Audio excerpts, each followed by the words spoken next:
ఇప్పటికే తల్లికి వందనం పథకం అమలుతో ఊరువాడ పండుగ వాతావరణం నెలకొందని అన్నారు నీటిపారుదల శాఖ మంత్రి నిమ్మల రామానాయుడు. ఈ నెలలోనే రైతులకు అన్నదాత సుఖీభవ పథకాన్ని కూడా అందజేస్తామని ఆయన ప్రకటించారు. పశ్చిమ గోదావరి జిల్లా యలమంచిలి మండలం కట్టుపాలెం గ్రామంలో జరిగిన బహిరంగ సభలో ఆయన పాల్గొన్నారు. ఒకే నెలలో 2 సూపర్ 6 పథకాలను అమలు చేసిన ఘనత కూటమి ప్రభుత్వానికి దక్కుతుందని అన్నారు. అనంతరం కట్టుపాలెం గ్రామంలో వైసీపీ నుంచి తెలుగుదేశం పార్టీలోకి చేరుతున్న 50 మంది కార్యకర్తలకు ఆయన కండువ కప్పి పార్టీలోకి ఆహ్వానించారు.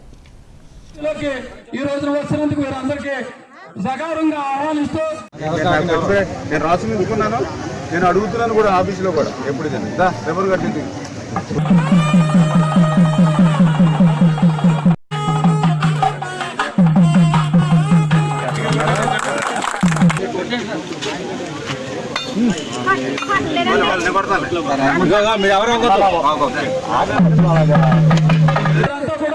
మరి వైఎస్ఆర్సీపీ పార్టీలోకి మరి తెలుగుదేశం పార్టీలోకి ఈ రోజున వచ్చినందుకు మీరు అందరికీ సకారంగా ఆహ్వానిస్తూ ఏదైతే ఇచ్చినటువంటి మాటకు కట్టుబడి ఏదైతే సూపర్ 6 నిజంగా ఇది చరిత్ర.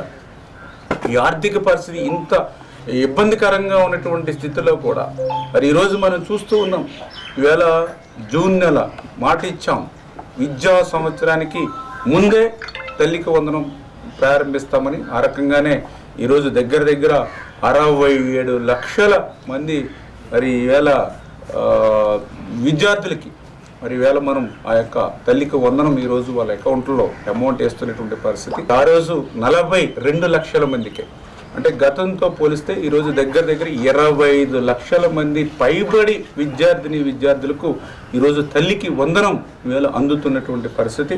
మరి నిన్ననే ముఖ్యమంత్రి గారు కూడా మీ అందరూ కూడా చూస్తారు. ఏదైతే మరి ఈ యొక్క 15,000 రూపాయలు చెప్పున మరి ఏదైతే 10,625 కోట్ల రూపాయలు, అంటే ఏదైతే విద్యార్థుల అకౌంట్లకు సంబంధించి 13,000 రూపాయలు చెప్పున 8,745.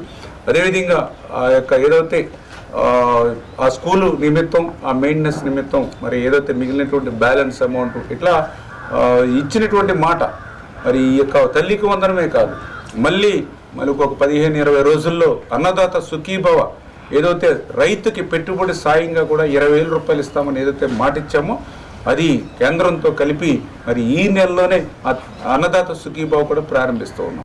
ఏదైతే ఇచ్చినటువంటి మాటకు కట్టుబడి ఏదైతే సూపర్ 6 నిజంగా ఇది చరిత్ర.